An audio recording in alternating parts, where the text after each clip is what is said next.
Already went to the beach today, so I'm winning at life right now. I've not been to the beach today. No? No, You're Floridian. I thought you guys were just always at the beach. I'd rather die.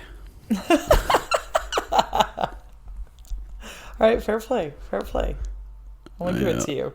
Not my favorite. Okay. Fair enough. Yeah. Oh man, what? How's the weather in Barcelona? Barcelona, hot. Barcelona, hace fresco. No, hace calor is the answer for me. Having said that, yesterday it was cooler here than it was in London. So had that going for me. Thanks, climate change. That's a nice Yeah. one. It's like 31, which is like a bit over 90, I think. Yeah. Something like that. And which is doable, except that like basically I'm just on siesta schedule, so I'm like waking up earlier than I ordinarily would. You do a bunch of stuff, you have a nap, you try again. Yeah. So yeah, if you just literally do what Spain is set up to do, it's fine. If you want to go running around at 2 p.m, that's a choice you can make. You can definitely do that, but I wouldn't, personally. yeah. So, yeah. But it's been good. Been seeing medieval stuff. Hanging out, seeing my mate is the main reason I'm here. And going down beach most mornings. So, it's great. At the beach in Europe, you can get your titties out. And that's nice for the ladies. So, it's like the beach over here is like... It's fine to be naked. Your girl's not going all the way naked. But I will tell you that one of the finest things about Europe is titty out at beach. Because I want to tell you one thing. Until they won't let you swim topless, you don't realize how nice it is to swim topless. And so this was something that was denied me until I moved to Europe. And now I'm like, good Lord. All these wasted decades of my life. So... Yeah, I'm out here. I'm free in the Tacoma too. And it's a great time to be alive. That's all. Do a lot of people just going fully nude? Is that a? It depends on the beach. Like fully nude, it needs to be like established that that's what's okay here. Okay. Like you can't just be like I'm technically I'm in the town north of Barcelona. I'm in Badalona. And here, the beach that is like closest to me is the one where it's like nudity is chill. If you go farther up, more into Badalona proper, absolutely not. If you're down on the Barceloneta, you cannot get your dick out. They're not going to be happy about that. But like over here, it's chill, and that's fine. And it's really a mixed thing. Like some people do and some people don't. But I admire some people's commitment to the all body tan. I'm like, you know what? Fair play. If you want some real nice tan on your junk, so be it. So be it. But yeah, it's a mixed bag wherever you go, I think. Yeah. Yeah. I don't know why. Topless, I don't think would bother me. Like, I mean, I wouldn't bother me. But, like, just seeing people, like, full ass nude, I'd be like... It is a lot. There is a lot of junk, and you just have to be ready for it, Interesting. Yeah. And, like... The thing is, I kind of like... I welcome the junk. To quote Keir Starmer, do not sue us. Keir Starmer did not say that. But at least if I can see people have their junk out, then I'm like, okay, it's absolutely going to be fine to get my titties out. Yeah. That's fine. Yeah. It's because I'm like, no one's even going to care because there's going to be people full junk. So like titty, that's nothing. Yeah. Nobody care about that now. Yeah. So yeah, but then like it really depends. So like my next door neighbor who I'm really tight with, he's Greek. And, when I was going to Greece, he like gave me a list of where all the nude beaches were, and I was like, "Thanks, mate."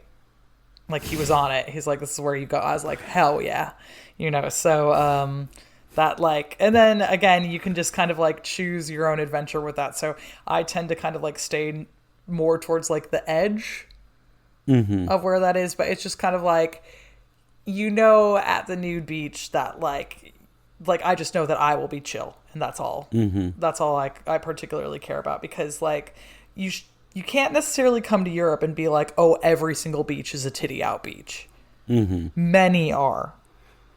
I would say that like often they are, but also people do be Catholic still sometimes. So like you don't want to just be like, oh, it's titty out beach, and then there's like an extremely Catholic family nearby with young children who are not going to like it. Pull your bush or your balls out, and you're just like, fuck. Oops. Damn it. I just wanted to sun my gooch. Come on. I know, well, it's interesting because I was like ruminating on the differences between European cultures, right? Because it's like you absolutely cannot be letting your dick and balls get some sun in the bush in the UK. No, that's just like not going to go down. And here it's just like, families. It's like, this is like whatever. No one cares. Yeah. It just is what it is. So. Yeah. Oh man. All right. Well. Have a vermouth. Get your titties out. It's chill. Yeah. It looks like again. I'd rather die. Thank you. Oh no, I don't care about the. It's just the beach aspect. It's the beach. I don't want the beach. Yeah. Yeah. People can walk around naked for all I give a shit. But yeah, I just don't want the sand anywhere near me. Get that shit away. Yep. Anyway, my hatred of sand, well known. All right. Let's talk about some people who may or may not have hated sand as much as I do. Sure. Right. Yeah. 3, 2, 1.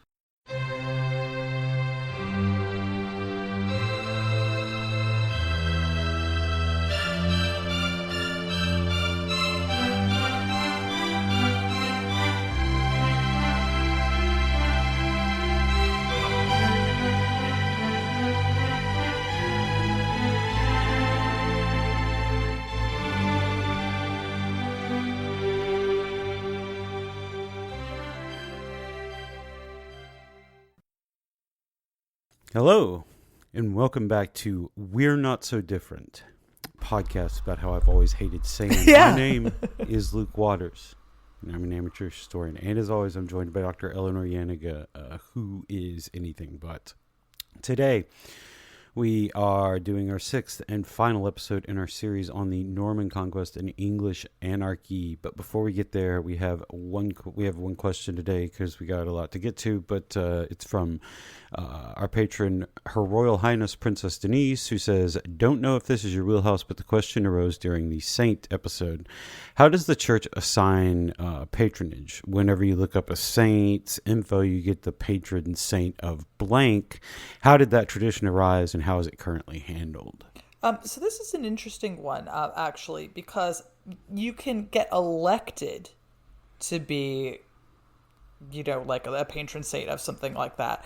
But a great deal of it is just kind of like popular veneration is the answer. So, for example, people will just decide they like a saint because of some bit in their story, right? So, for example, Saint Nicholas can be the patron saint of butchers because of that bit in the story where he stops, like he brings those little boys that got like killed to be salted down to ham back to life, right?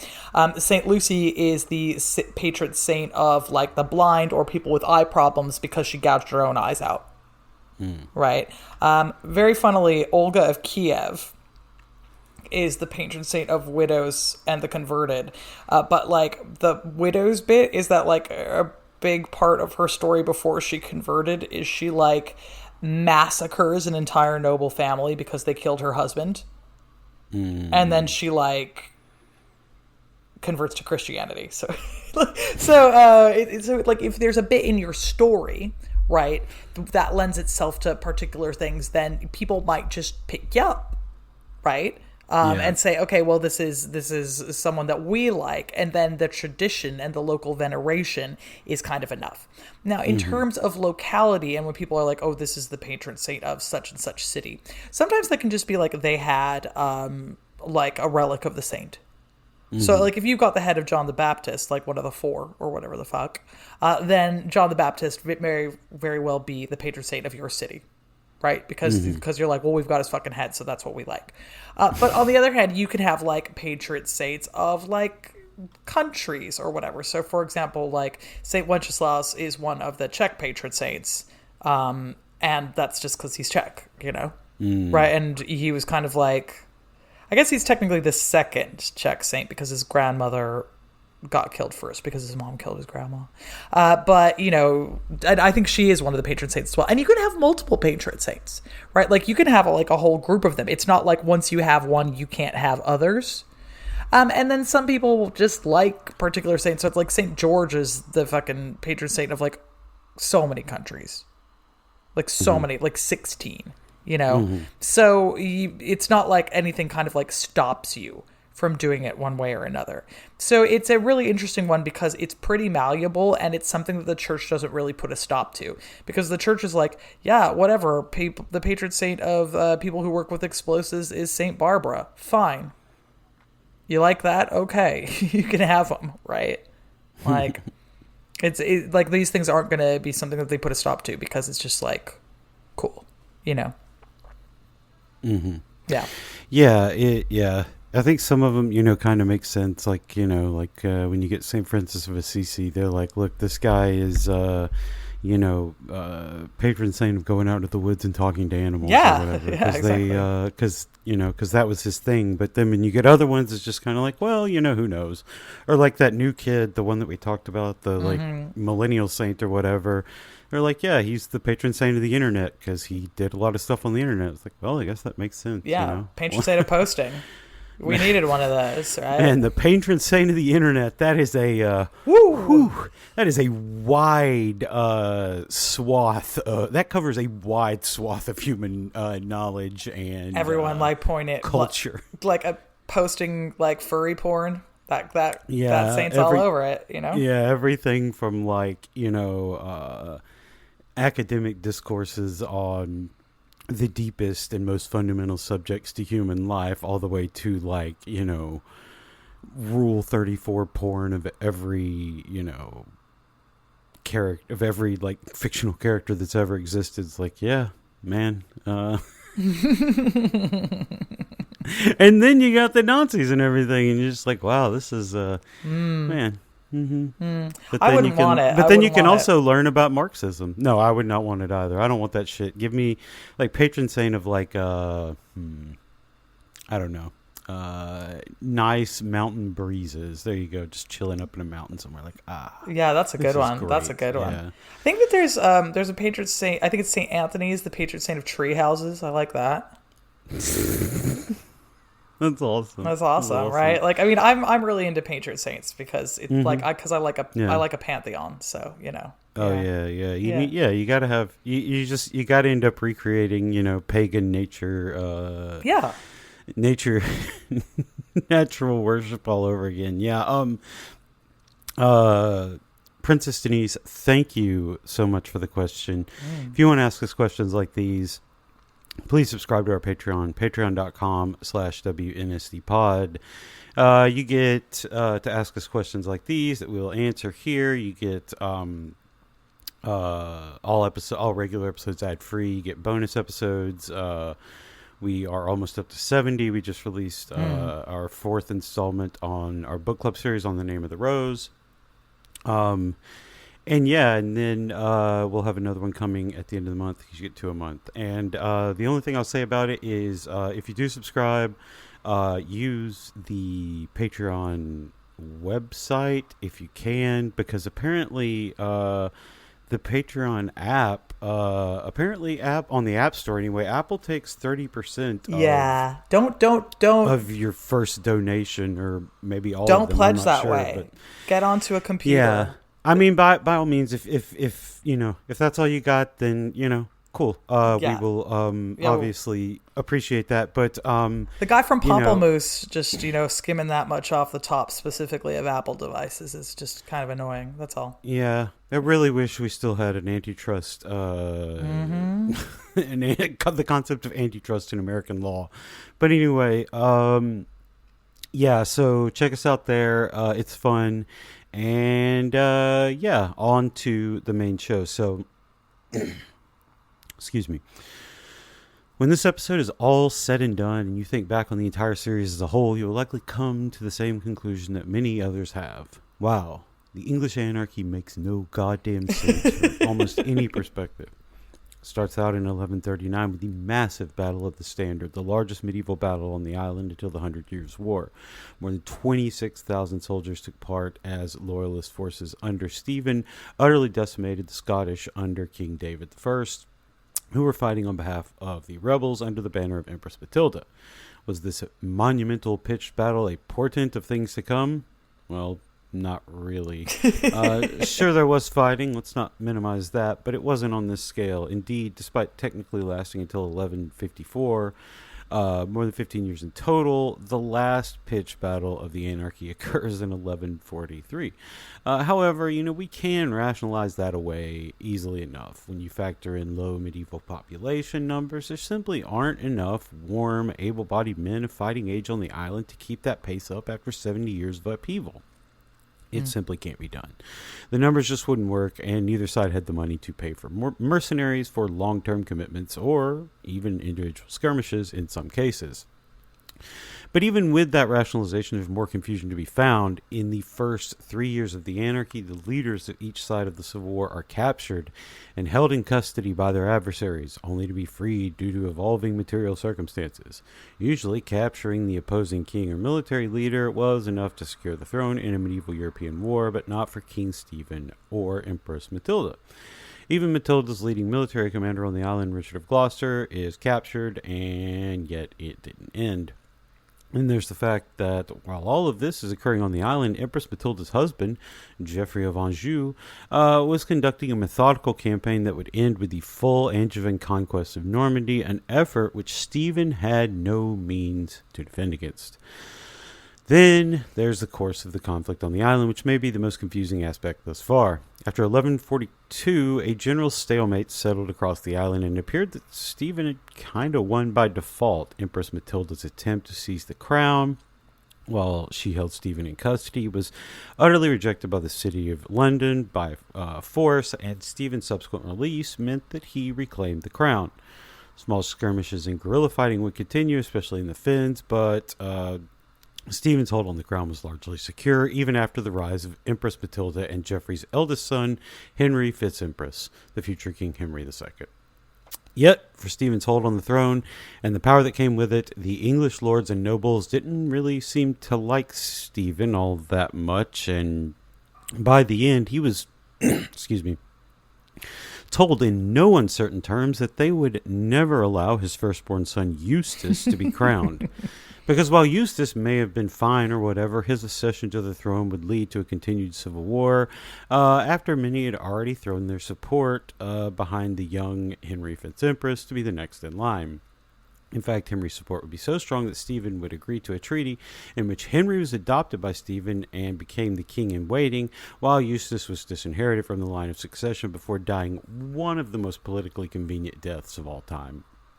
So in the end, Stephen's rule basically becomes a 19-year-long aberration. He was certainly the king for that span of time. He kept his head and ended up living a long and eventful life, but the rule of his line was rejected out of hand. He had done just enough to be placeholder king, but would then have to hand the crown over to Henry FitzEmpress, the son of his main rival during the Civil War.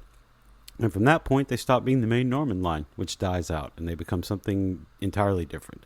The Angevin line, a.k.a. the Plantagenets, who would rule England for more than 3 centuries until the end of the 100 Years' War and the medieval era and the arrival of another Henry, this time from the line of Tudor. Mm-hmm. So, yeah, Anarchy. Woo! Woo, woo, woo! Let's go. So, yeah, we're in 1139. Richard of Gloucester has rebelled in Matilda's name, taking the southwest of England with him. David I of Scotland also revolted under Matilda's banner, taking English territory in the north before losing the battle at the Standard. Even after this loss, King David's son, Prince Henry, was allowed to keep some of the English land and castles his father had taken, eating into the territory of one Ranulph of Chester. By August of 1139, the full Angevin invasion, there we go, of England had begun. Empress Matilda arrived with her knights in the southwest at Arundel Castle, her mother-in-law's castle, which Stephen's army besieged to keep her trapped. However, for unknown reasons, Stephen agreed to a truce with Matilda, which allowed her to escape Arundel and move further south, where she proceeded to link up with Richard of Gloucester before establishing a base of operations in Gloucester. By early 1140, Matilda controlled all of the southwest of England, as far east as Oxford and up to the southern Welsh marches. Stephen made an abortive attempt to capture Wallingford Castle in Oxford, but could not do so, and then the Finns revolted. Henry of Blois, Stephen's brother, attempted peace negotiations, but they collapsed instantly, and then, near the end of 1140, Ranulph of Chester revolted after Stephen gave his lands away to David I's son, Prince Henry. Ranulph and his men pushed on Lincoln Castle and took it with little fuss, which caused Stephen to move his army into place. But they were again unsuccessful in retaking the castle. Stephen then agreed to a truce with Ranulph, wherein he could keep Lincoln Castle if he didn't side with Matilda. Ranulph agreed and set up shop in Lincoln, but Stephen realized it was lightly defended and wheeled his forces back around to besiege the castle again. Ranulph escaped to raise more forces while his men hunkered down in Lincoln Castle for a siege. Ranulph then, of course, declared for Empress Matilda because obviously he would, linked up with Richard of Gloucester and began raising men to reinforce the castle and attack Stephen's army. So Stephen's vanity, stupidity, whatever you want to call it, is pushing more people to Matilda's side. Eleanor. So right now at this point, let's talk about who are Matilda's biggest supporters and who are Stephen's. So who's on Matilda's side at this point? Yeah, okay, so the big supporters, we've already mentioned them in here. There's Robert of Gloucester, who's her half-brother. So we'll get to him first, right? We think he's the oldest of all of Henry I's many bastard children. If he isn't the oldest, he's at least the favorite. So he was born before Henry ever got to the throne. So he was alive during the reign of William the Conqueror. So, he kind of knows what's up. And he is a really, really powerful landowner over in the west of England, as, the name kind of denotes. So Gloucester, that's over in the west of England. We think that perhaps for a while he was considered as a candidate for the throne, but everyone was like, we're English enough now that you're not allowed to do that. And he's like, well, I'm quite rich. As long as it's someone in my family, I don't really give that much of a fuck, but I do not want it to be Stephen, essentially. So yeah, he is really, really important in terms of all of this, in that it kind of looks like he's the one that is really kind of pushing Matilda to go for it for quite some time. And he's probably doing that because he wants, favorable conditions for himself. We talked about this last time. A big way that Stephen is getting supporters is just straight up bribery. Just being like, oh yeah, take this land, here's this, here's that. And that's cute until it's your land, right? And if you are the half-brother of the out-of-favor queen, it doesn't feel great, it looks like it could be your lands at any moment. So basically, he's just absolutely the fuck not, right? And he's got a lot of friends because, he grew up at court. He's a fancy lad indeed. The West Country is quite a wealthy bit of land. So, that's quite nice, right? Another big supporter here is David I of Scotland, who's Matilda's uncle. And, the Scottish have a vested interest in having their relatives on the fucking throne, right? Because they are spending so much time fighting back and forth with English people. You absolutely want it to be your niece instead of this fucking guy, who, again, is gaining favor by giving away concessions, by giving away land. And it's if you are Scottish, you're going to be oh, You know, right? Like, hope they don't come and take any of our land, especially, you know, like, considering that we just, like, scooped a bunch of extra stuff, right?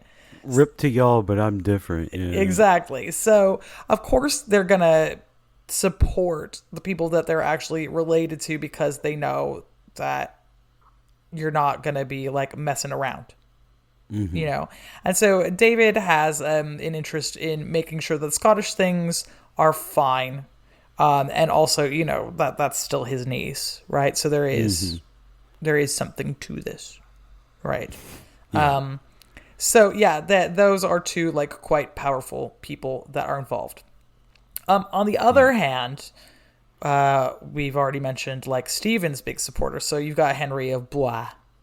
Yep. Blois. Now, Henry of Blois is there for kind of like the same reasons, right? So it's like that's his brother. So here's Henry, right? And he is down to kind of like support him because obviously it means good things for him. Now, Henry of Blois, though, is also the Bishop of Winchester. And so what this means is that he also is quite high up in the church. And so when we say Henry of Blois is supporting Stephen, this also kind of means the English church more generally. And they do kind of throw their support behind Stephen. Part of these are like, you know, it's your age-old misogynist reasons. And, you know, the church isn't exactly a liberatory construct for women. We'll just say that, right? And so there is like an easy way for them to say, oh yeah, here we go. Let's do this.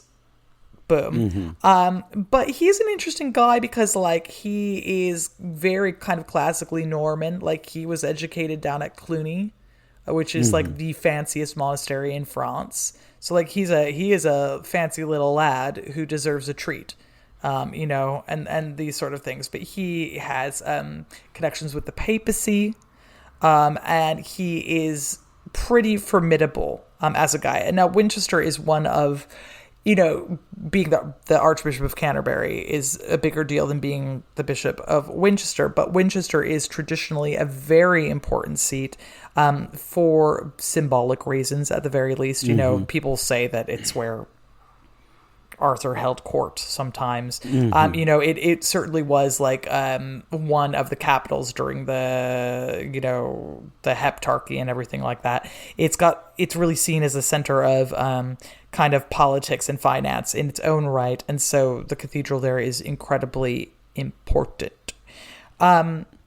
So that delivers you the church, right? Stephen also has the City of London. Yeah. And he has the City of London because the City of London is like, sweet, can we get tax breaks? Because that's basically... Hey, we like you. Give us money. Yeah, exactly. The City of London is basically like, man, oh man, I sure love it when there's a king who makes low taxes and also gets the fuck out of London right now. Don't come near here. Don't look at London. Do not perceive London. Do not worry about what's happening in London. Please don't think about London as part of England at all, right? Which is, you know, a fine tradition that we still uphold. So they are very pro Stephen because Stephen's like, who? I don't even know who you're talking about. What? London? Wow, never heard of it. What is a London? London? But also having London on your side is kind of important because kings by now... in this kind of like post Edward the Confessor world, are getting crowned in Westminster Abbey. And now Westminster is outside of London, but like when we say outside of London, it's like, you know, it's a brisk 20-minute walk. So if Londoners don't want you to be king or indeed queen, in the case of Matilda, they can interrupt things, right? And there can be real argy-bargy about it. And now the City of London has... obviously rather a lot of money. So they can throw their weight behind these things and they can make all of this be a big deal if they so choose. So London can really make or break people. And in many ways, it's the reason that you want to be the King of England anyway, is so that you can just like run that sweet, sweet wool cash through there. Yep. So yeah. Give me that money. Yeah. Yeah, and we'll talk in just a second also about Queen Matilda, who is going to do a lot to keep Stephen on the throne while he's captured. So yeah, the Battle of Lincoln. Roughly 1,200 soldiers under King Stephen were invested at the siege of Lincoln Castle. Sensing an opportunity, Robert of Gloucester and his new bestie Ranulph of Chester led a force of roughly 1,000 cavalry and infantry to attack the besiegers, who were then caught between the castle walls to the west, an army to their rear from the east, and waterways to the south. Their only escape was to the north. And many of the earls who had supported Stephen abandoned his cause the moment they saw the opposing army. The remaining barons and soldiers formed ranks around the king, but they had no chance. They were overwhelmed and were, tactically speaking, fucked. Stephen's most loyal retainers fought bravely, but most were either forced to submit to capture were killed in the process. Stephen himself was taken prisoner to Bristol, and for a very brief moment, Empress Matilda achieved ascendancy in the Civil War, which would last for all of 7 months. After the capture, Matilda would attempt to have herself crowned, even gaining support of Stephen's brother Henry, the Bishop of Winchester briefly, who agreed to bring the church along with him in exchange for concessions, but it just didn't happen. So, Eleanor, why didn't the war end here? You've got the king in custody. You've got the church on your side right now. It's the Middle Ages. It's Europe. That's pretty much all you need to make it work. So why did London reject Empress Matilda? I gotta tell you, we really dropped the ball on this one. London showing our asses on this one. I think that it has to do with the fact that, Matilda has a claim to the throne by right. Birthright, inheritance, blood, right? Stephen's claim to the throne is, I'll make it worth your while.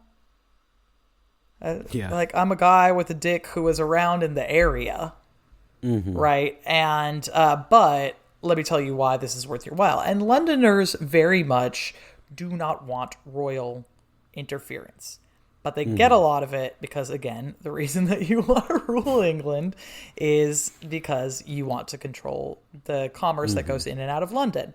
And London is like the thing about England at the time, other than sheep, right? Yeah. So for them, they are worried that if they get someone who is coming back into power because she's like, yeah, well, my daddy says that I'm the queen, that is going to weaken their position. And it's going to weaken their ability to barter for more favorable concessions and also just basically for autonomy. Because the thing that they want is they do not want royal intercession. And now let's consider that, general rule of thumb. This isn't always true, but as a general rule of thumb, cities are controlled by the crown. Whereas, the countryside is more like noble domains. And so that means that your taxes go to the crown. And it also means that you get certain concessions. Like, for example, Londoners get to go to crown court whenever they're mad about something, right? Yeah. Which is not something that is true for people from the countryside. They have to go to their local rulers, whoever those may be in the first instance. So they get treated like they're fancier. But they, they want a Lord Mayor. They want, to be left on their own. And they feel that those conditions are better under Stephen than Matilda, just because Stephen is actually negotiated with them, right? And so now they're also kind of like on the back foot because they feel like, well, we supported Stephen.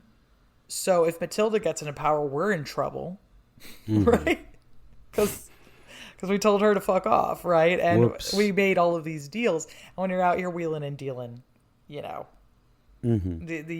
want to be able to make sure that the person who made the deal with stays in power.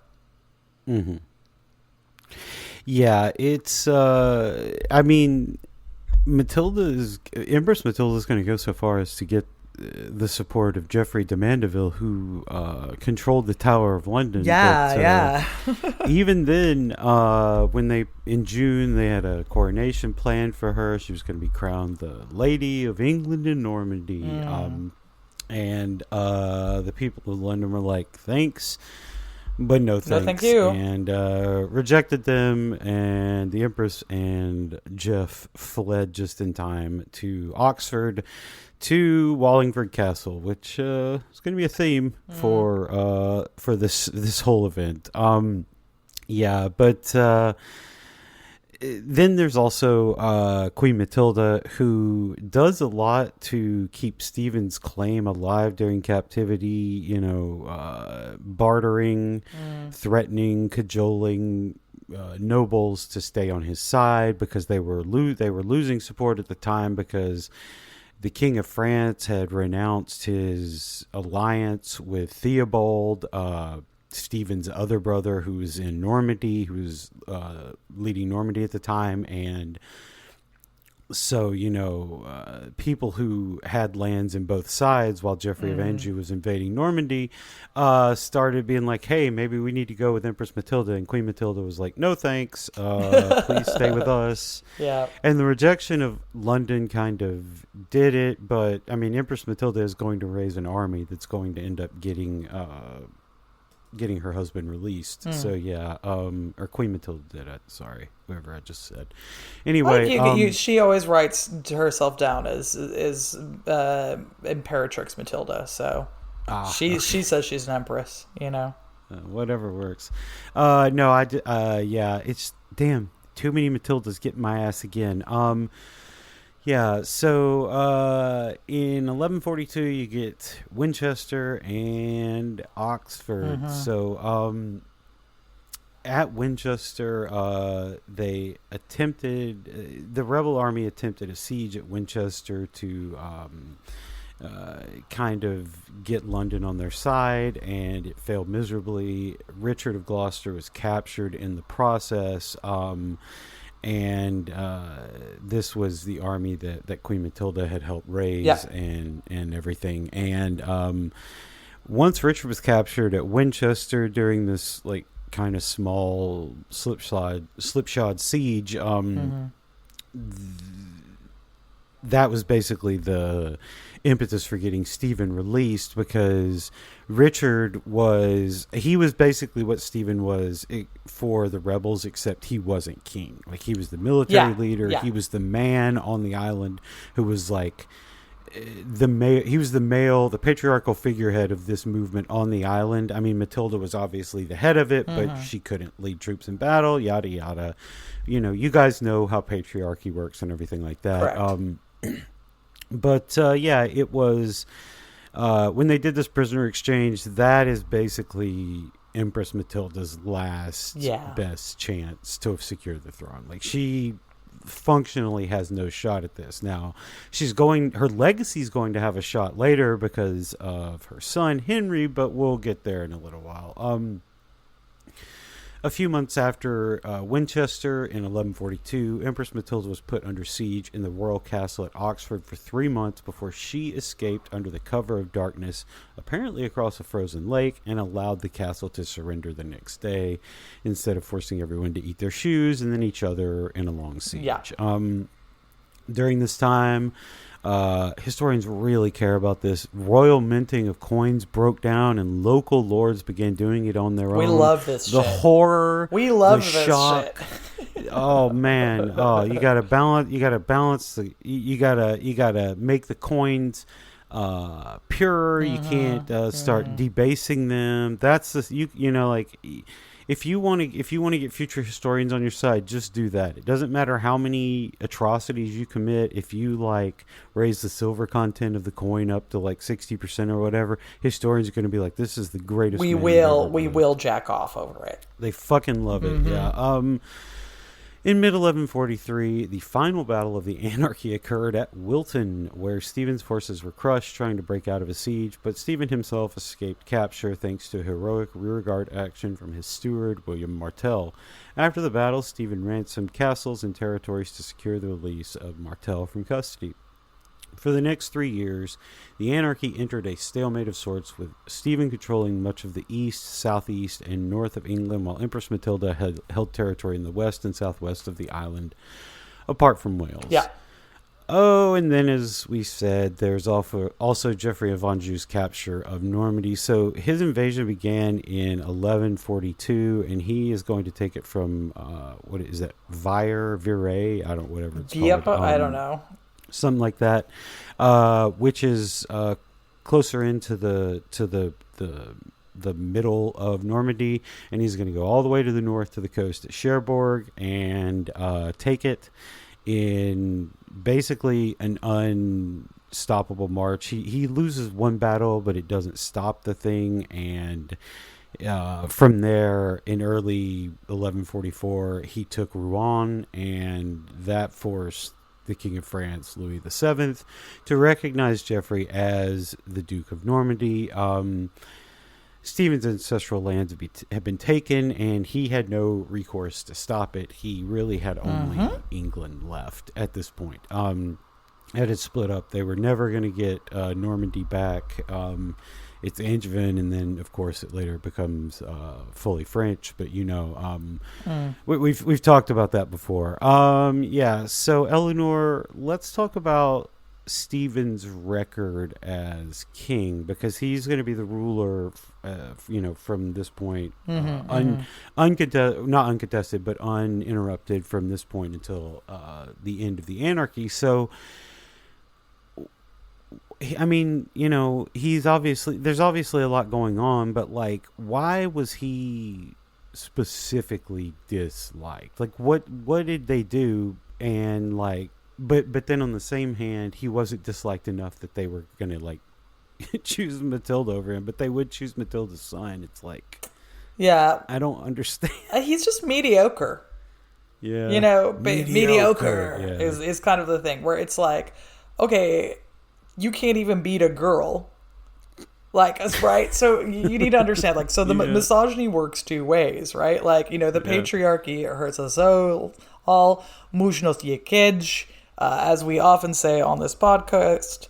Like, the issue here is that if you say, well, Matilda's got no right to rule because she's a woman, and I have a dick and also balls, so I get to be the king, then you better fucking, decisively take England, right? You better decisively take Normandy. Motherfucker, you just lost Normandy.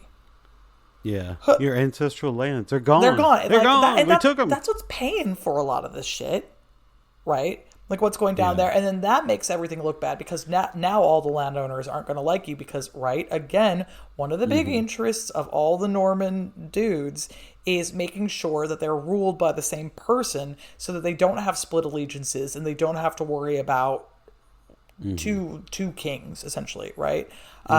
So they're shielded by the King of England and then also the Duke of Normandy, like from what would otherwise be a very confusing situation. So they need one personage who can essentially square this circle for them and explain why they are holding all this land. So they really need someone who can do that.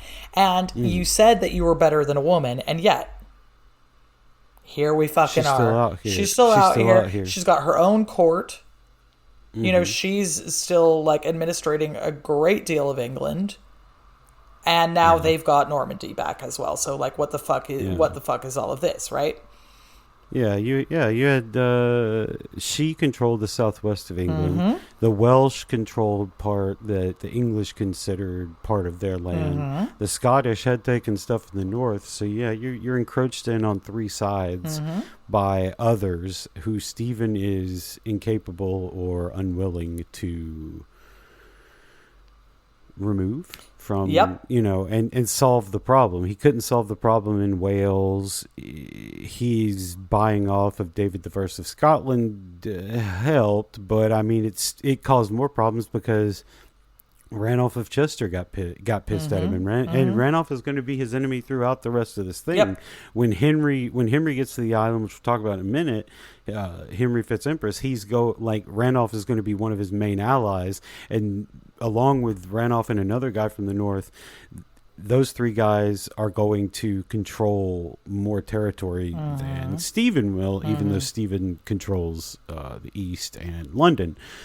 Yeah, and there's also like Henry I left the coffers full, stocked to the gills, and Stephen was profligate. He had a big court. He spent a lot of money on it. He spent money on mercenaries that never did anything. And he couldn't pay them long term because, the English system of feudal levies, which they did have, it wasn't as streamlined as, the modern idea of feudalism. But you got to kick up. You got to kick up to the you got to. But, like, there weren't enough men to fulfill all the feudal levies. Like, it's just, there's...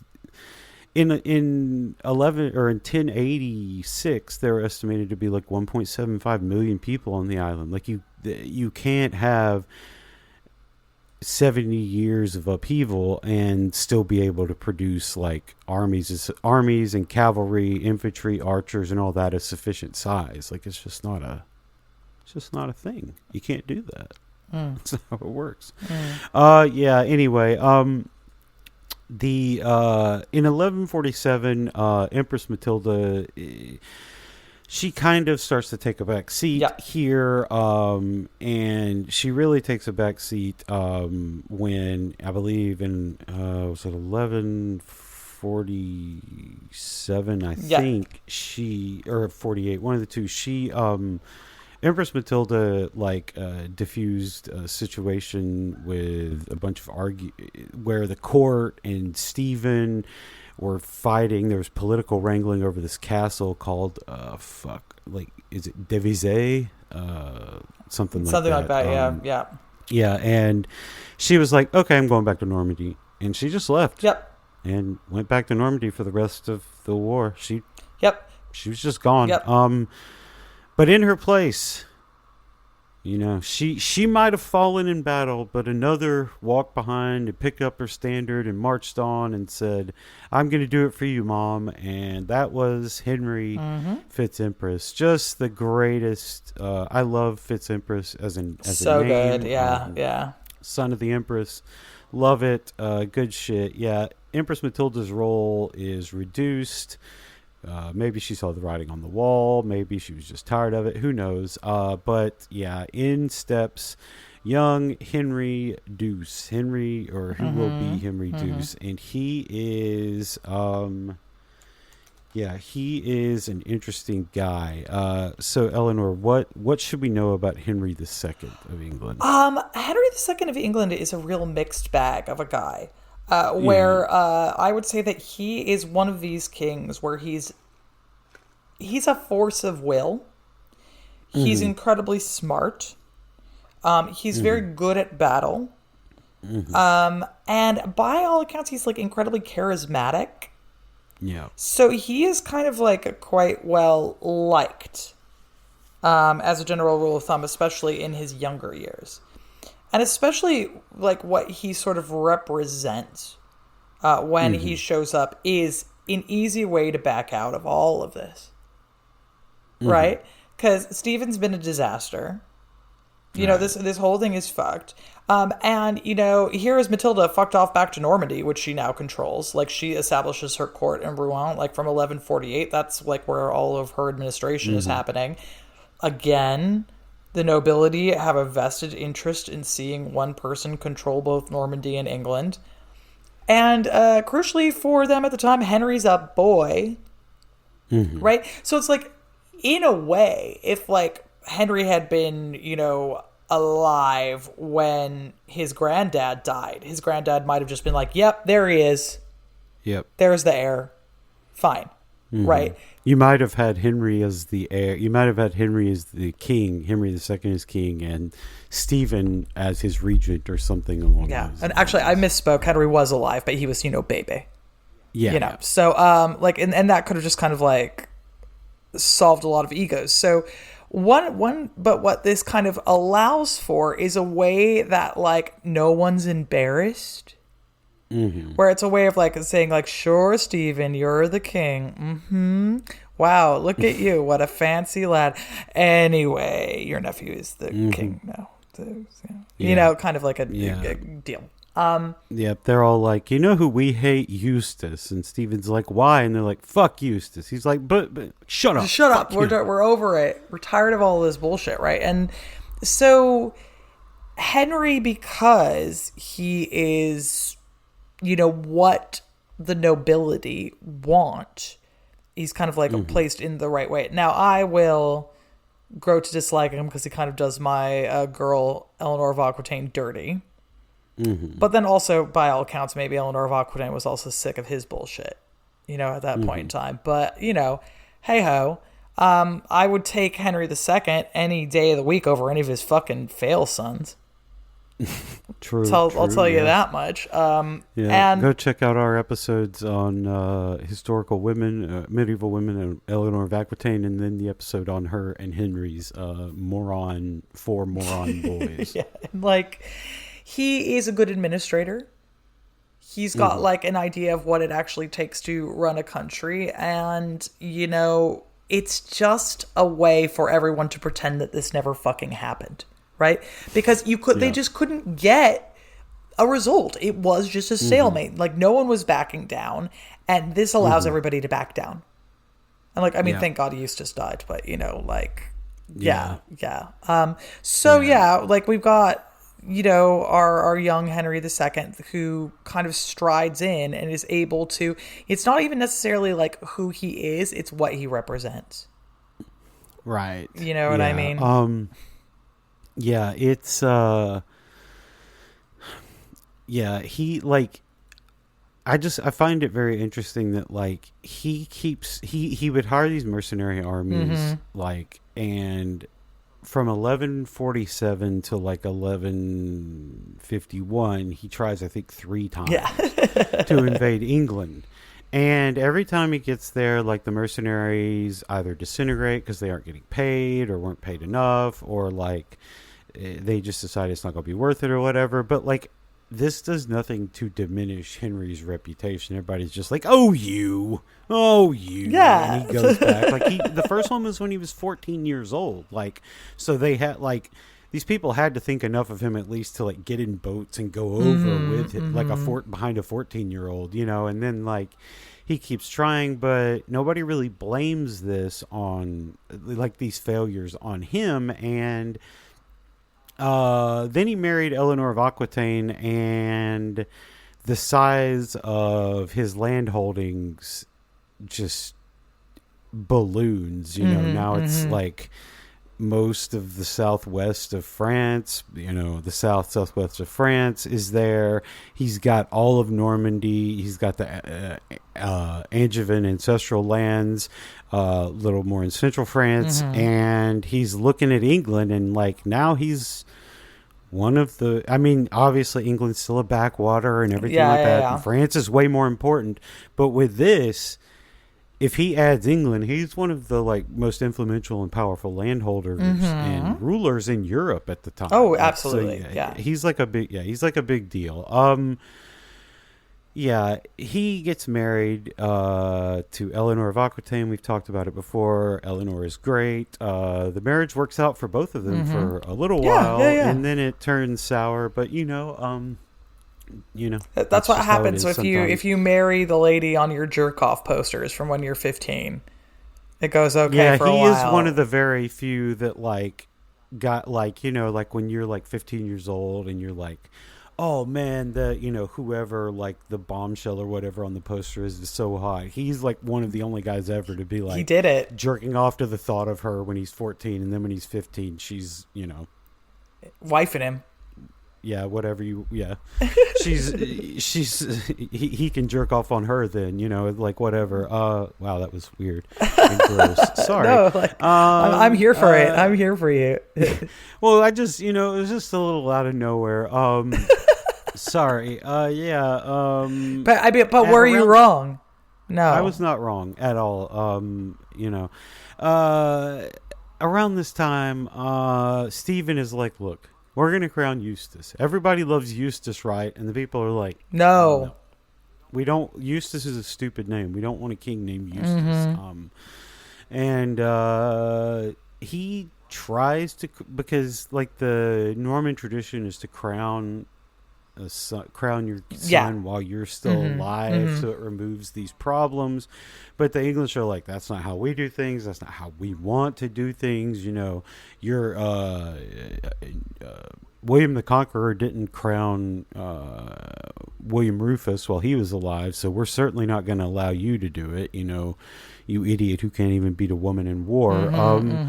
And like the church just in 1152, the church tells him, we're not supporting your son. The Pope is not supporting your son. The nobility is certainly not supporting your son.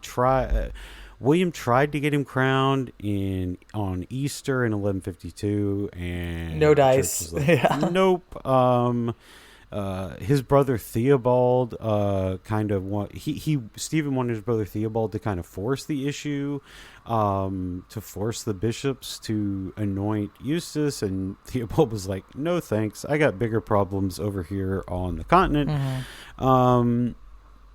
And he and Stephen argued. Theobald was arrested, and then he fled into exile.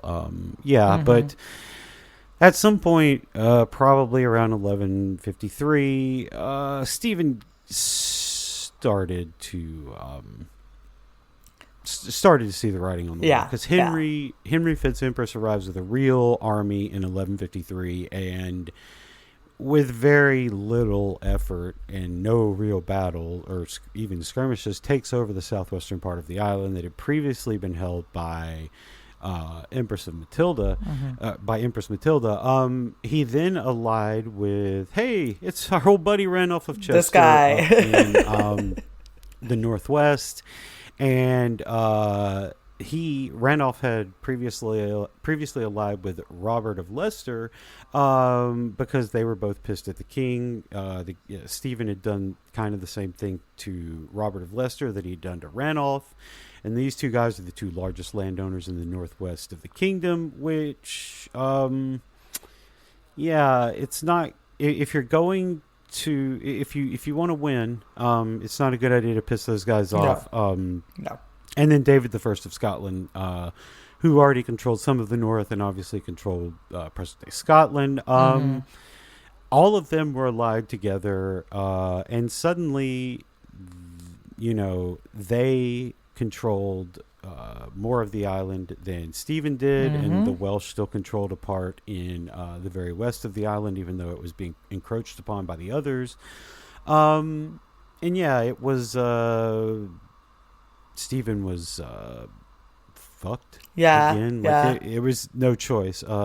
Henry negotiated with the church and others, and many wanted just a negotiated peace between the two. They didn't want another battle, no more fighting, because at this point, the earls and barons of England had been had been doing treaties with one another for like almost a decade, and so like there were now like these number of treaties where these people were like, I'm not going to fight you, you're not going to fight me, and we're going to try not to fight the king, but if we have to, we have to. Like, with Randolph and Robert of Leicester, both like, look, the king fucked us over, we're going to ally against him. But others were like, I don't want any more fighting, so we're just kind of going to stay out of it, or, remain very vaguely neutral about these things. And Stephen was like, well, dicks. He tried, for the last time, tries to siege Wallingford Castle in Oxford to break part of Henry's stronghold, because that was a royal castle, as we said, and it was right on the tip of the land, of the borders between the people, or the rulers, and Henry's forces arrived to relieve the siege, but no battle occurred, and instead they began agreeing to the outline of what is known as the Treaty of Wallingford, in which Stephen agreed to drop his claim, or Eustace's claim to the throne, and adopt Henry FitzEmpress as his own and make him next in line for the throne. However, Stephen would remain king for the rest of his life, and his son Eustace would be given lands and lesser titles. This was all well and good, but it likely would have led to another civil war of some kind. Probably, like, it would have led to more fighting. Yeah, I mean, The Eustace would have, anarchy would have like, continued. yeah, showed up and tried to slap people. For sure, for sure. Yeah, because Useless was pissed. And, I mean, there were definitely people who would fight on his, but it would have been more bloodshed. But Useless just died. Yep. Like, Yeah. a day or two after the treaty was signed. Like, they were like, well, we're going to do this, and Eustace is fuming in the corner, and then he just fucking dies. Now, I didn't see anything, and I haven't seen anything that says that this was a murder. No. Like, he just kind of, like, keeled over. Like, People just like, be dying. time to die. Yeah, like, he was killed by the wrath of God, which is what you get when you plunder church lands. Yep, exactly. Yeah. His death removed, like, the biggest obstacle to the whole thing. The treaty was then affirmed. The anarchy ended.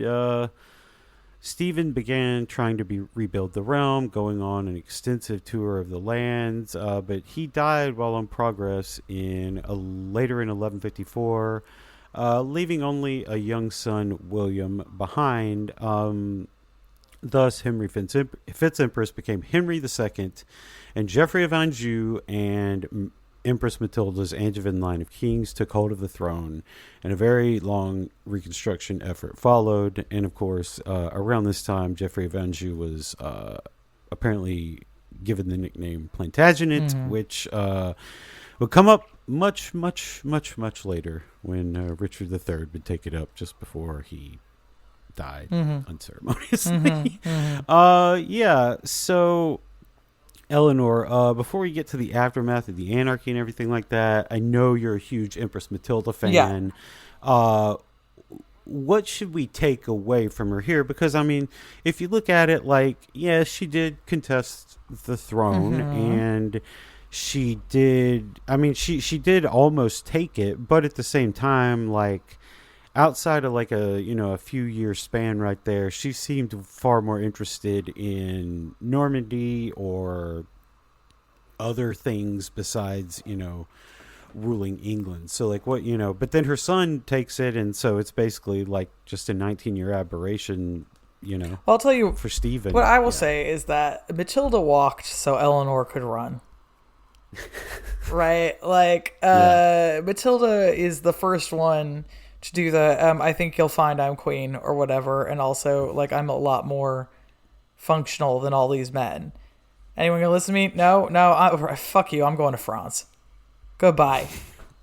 Bye. Right? And like, it's something that Eleanor will pick up herself later when dealing with the same group of men, but extended later, right? And I mean, I suppose that what we can see her do, though, is she's very, very good at picking her battles. She knows when to just like settle in for the stalemate, but also she knows when the stalemate is stale enough to just be like, now I'm fucking off, because like controlling Normandy and making sure the lands there are secured is always going to be like the number one thing that Normans do. They secure the bag, Yeah. And it also was a very shrewd move, even though because of basically for post-colonial reasons, we tend to look at England as like a bigger deal than it was, right? Like, as I'm always saying. But she's like, well, whatever the fuck. Like, I need to make sure that I get down to Normandy, because one thing that's going to keep nobles on our side, at least keep the stalemate in play, is continuing to control Normandy. Right? Because and there are like attempts on it. Like Eustace gives it a go. It doesn't work, right? Like, but he gives it the old college try, and it's just smarter for her to kind of accept certain things, and she does that quite well. Like, she's quite clever about the decisions that she makes, and so it's like, it's not like successful. She never gets crowned, but on the other hand, it's like, well, she's certainly ruling all these places, and it's successful enough that her son is able to take over, right? Which, in many ways, like when we're talking about dynasties, isn't that the fucking point? So fair play. Yeah, she does seem to have accepted it. Like after 1142, after London rejected her, like they went into stalemate, and then she left the island in 1147, and she seemed to have accepted that like the extent she would be able to personally rule in England was the corner in the southwest. And then but then she her rule gets to live on through her son, and she's got Norman. I mean, like as you said, we think of England as being more important, but like I mean, Empress Matilda got to go back to Normandy, where she'd spent a lot of time, and she got to live in like a lavish, more culturally centered court than the backwater that is England. So it wasn't bad for her, and then her son gets to rule. You take the good with the bad there, I guess. The people of London rejected you, but hey, you get to live a life of comfort, and they tell Stephen to fuck off and that his son isn't worth it, and your son gets to take over. So you get to take some pride in that. So Eleanor, what is the aftermath of the anarchy here? What are the immediate downstream effects of all this? Well, basically everyone is just like, let us never speak of this again. It's like really like they are like, can we just fucking breathe for 2 goddamn seconds? And Henry's future fail sons are like, no. We will rebel against our father. Hilariously, one thing that happens is they absolutely allow Henry to crown young Henry. Right, while he's alive, where it's like we're not crowning Eustace, but this guy, and like Stephen just has to be so fucking like mad. Stephen is like fucking writing to the Pope, being like, these fucking English people, and the Pope's like, yeah, man, what are you gonna do? Oh, the English, am I right? Yeah. Wow, they really are like they're that. rough, huh? And like when Henry does it, they're like, it's like, oh, you, yeah, exactly. It's the real "you're sweet, hello HR" meme, So there is a clear interest in stability or creating like some form of procession that happens after this. Having said that, also because Henry's done such a great job of marrying, like, they're just so wealthy and they control so much fucking land at this point that it's like, what are you going to tell Henry? No, good luck, right? Like, that's fun. Yeah. So there is some kind of desire, though, at this point in time to just like calm shit down and just like get a steady few years of peace under their belts. Yeah. It doesn't seem. I mean, like, for all of the problems with Henry that would come up, he definitely. I mean, he rules for, what was his, like, 30... Yeah, he's... 39 years... Or, I'm sorry, he rules for 35 years. He's the Duke of Normandy for 39 years. Like, he's just, like... he's going to live a long and, wild life. And, I mean... Yeah. He left England... Like, he did... You did a good reconstruct England. Like, I mean, he fucked up a lot. His kids fucked up a whole lot, and that caused a lot, his kids fucking up and their successions being real weird. Yeah. It caused a lot of problems down the line, but for like him and like the immediate aftermath, like it was, it was unquestioned success. There it's just like, when you get to the 1300s and the line starts to wear a bit thin, the rulers a little bit more inbred than they have been, and then all of a sudden you decide to fight the French for like 140 years for some goddamn reason. Morons. And then you lose everything that you had. So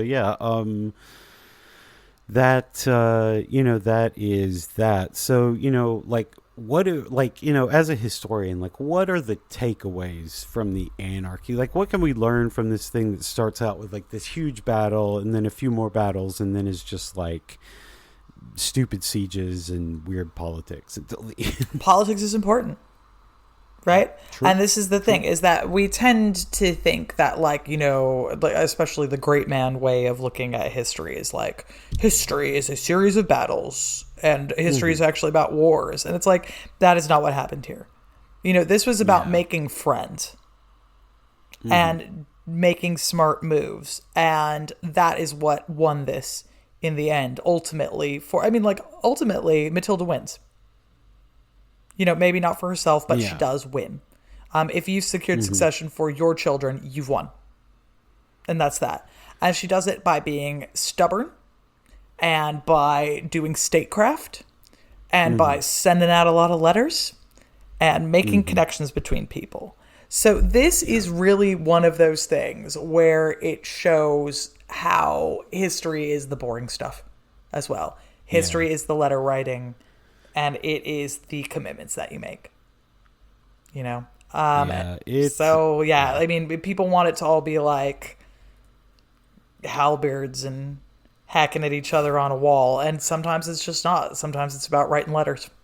And there aren't enough people for that yet. There aren't enough. War fighting has not evolved enough, and it's yeah, you're absolutely right. It's like, you know, the weird politics, the stuff that comes down at the end. Like, a big reason Stephen loses this is not because he lost battles. He won the biggest battle of the war easily. It's because, like, he kept, like, fucking this shit up and pissing off the nobles, and he pissed some of them off for long enough that they became permanent enemies, and they were like, no, I'm not doing this. I'm going to declare for Henry regardless. And then, you know, more and more people see Henry and how much land he has and the combined thing, you know, between Normandy and England. And then finally that's enough that, like, Stephen just it's, you know, it's a function of, like, of material circumstances triumphing over anything else, because the English nobles wanted the united Normandy and England. They didn't want to have to go back and forth and do two separate things every time, and that's what fucked over Henry or Stephen, and I guess Eustace too. Well, that and they were pricks. Yeah. Stephen seems like to have been like a real fucking piece of work. Yeah, he double crossed. We didn't even talk about. He double crossed Geoffrey de Mandeville. Like, invited him to court to talk about stuff, and then immediately arrested him and was like, "Oh yeah, that'll solve the problem." And of course, when he lets Geoffrey out, Geoffrey's like, "Yeah, well, you've gone back on the oaths you swore, which are the basis of our social contract with one another now, so I don't have to hold those I don't have to hold those oaths anymore." And then, you know, that's how you end up with Ranulph of Chester. Robert of Leicester was the other guy he arrested and then let go. That's how you end up with that. And I mean, if you're, and it also just shows, like, it doesn't necessarily matter if you're saying you're the king when things are this tenuous, and then your son is running around acting a fucking fool and pissing the church off. Like, you know, remember how one of the reasons why you got to get on the throne was that you had the church on your side? Well, you need to get your son to stop raiding church land, dude. Yep. Like, it's just these. You gotta rein him in, dude. Yeah. And it's like, he's all well and good to be a real piece of work who is royal, if people see it's in their best interest to work with you. If they don't, then they can turn on you, especially when things are this shaky. You know, like, you can't just be trying to throw your weight around when there are extant living threats to the throne, right?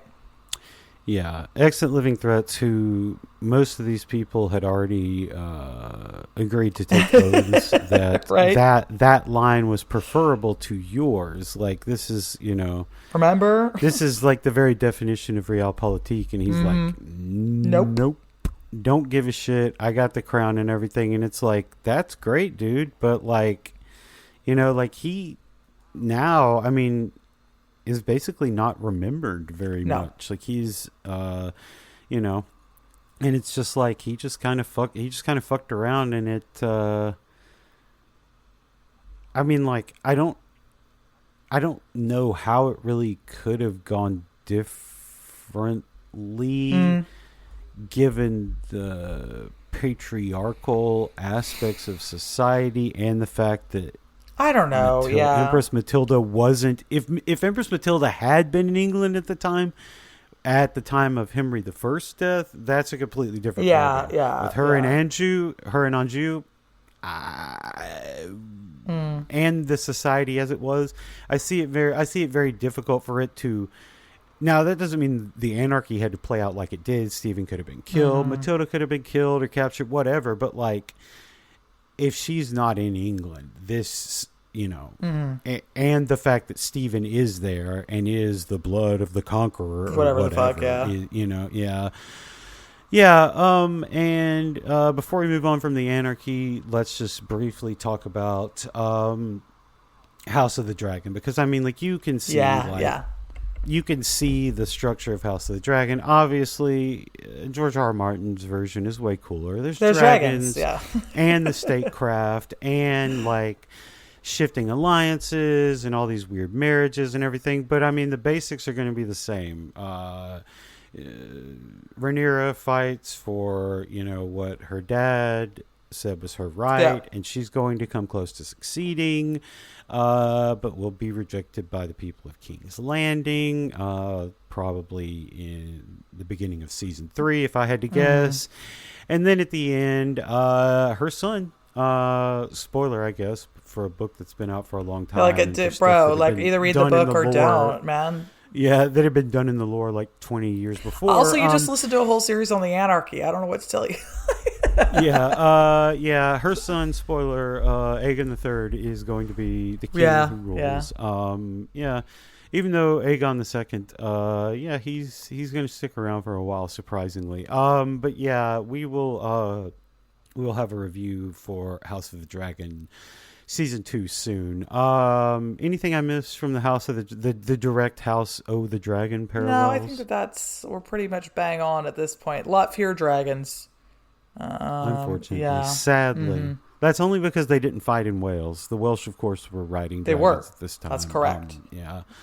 And I mean, we should really say that, like, I guess, like, seeds or kernels of modern day Welsh nationalism crops up under Stephen's reign, because he is unable and unwilling to suppress the rising Welsh sentiment in the West, which leads to Owain Gwynedd and Rhysap Gruffudd, ruling Wales and fighting guerrilla wars against them, and which we love to see. That's going to be a problem. We love it. Oh yeah, we love it. That's going to be a problem for the English crown for like 100 some odd years. It's just like, and now you have Welsh nationalists who point back to those guys. I'm not saying nationalism is a good thing, but but anything that annoys the English, anything that annoys the English, and also if you've been completely conquered from without, you're going to have national. It's fine. We've talked about it before. You're going to have nationalism in the modern day if you've been conquered from without. That's why, that's why all formerly colonized countries have a form of nationalism, hopefully before they move on to, socialism and communism. That's right. But whatever. That's another thing altogether. Communist Wales win. Anyway, that's pretty much the Anarchy. That's what we got. Eleanor, we did this series. What are the takeaways from the Conquest and the Anarchy? You got about 90 years of conflict here that's going to set the course of the future of, the rest of medieval England. I mean, what is important here, and what this really kind of sets us up for, is it kind of introduces the stakes. It makes it clear that you can give it a go. Like, you can kind of give it the old college try of attempting to disrupt the flow of the kingdom by being like, this is a lady, but eventually, there are going to be ramifications for that. You have to do more than just introduce yourself, right? Which is kind of like what we end up seeing, with the Wars of the Roses and stuff too, where it still does, a few hundred years later, it's like, well, everything's in play, right? There are times when these things have been questioned. There isn't always a direct thing that happens. You can beg the question, but you better fucking win, right? And so it also kind of introduces that you better kill him, which is what we see with Richard III getting killed, nephews going missing, things of this nature, right? Yeah, it introduces the political reality into the world of what they would consider to be high-minded probably not chivalric yet, but high-minded knightly, cordiality or whatever. And it's like, yeah, that's all well and good, but if you take the throne, you have to kill everyone else who has a claim to it. Because that's the only way it works. Because it didn't happen here, and all you get is a stalemate, and then things go back to the way that they were. So if what you're really serious about doing is taking the throne, you're going to need to kill people. And that's the difference, So it will take a few hundred years to percolate down, but this does introduce the idea, if you're serious about disrupting a flow, you need to do it violently. Right? Right, yeah. And also, I think a big thing for historical materialism here with England is this is the beginning of the English nobility having more outsized power than a lot of their continental counterparts, which is going to be a big thing later on when it comes time, for development, because these nobles and landowners have been forming these connections, and the tenuous rule of Henry II's sons is going to force the crown to sign the Magna Carta, which affirms some of their rights. Obviously, the Magna Carta is not as big a deal as people make it out to be now, but it was a big deal for giving the English nobility a modicum of power and certain rights that the king had said, yes, you have those things, which is a big deal for the development of political power and everything. So I think that is a big thing, because you have this instability at the top, and so these other nobles are like, okay, I'm just going to make treaties with my friends or with people who live near me, or whatever, and we're going to do what's best for us. And then you force John to sign the Magna Carta against his will or whatever. Oh God, good times. Yeah, exactly. I think it's just we don't do all the stuff in order here, just because that's not how we want to do things. But you can go back. We did the episodes, as we said, on Eleanor of Aquitaine, and her, and then the next episode on her and Henry's fail sons. We did the episodes on the 100 Years' War and the Wars of the Roses.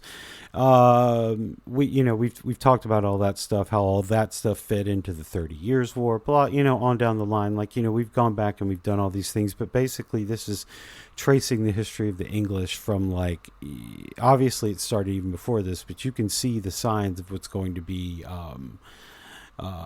future English rule, even here back in the turn of the 12th century or whatever. So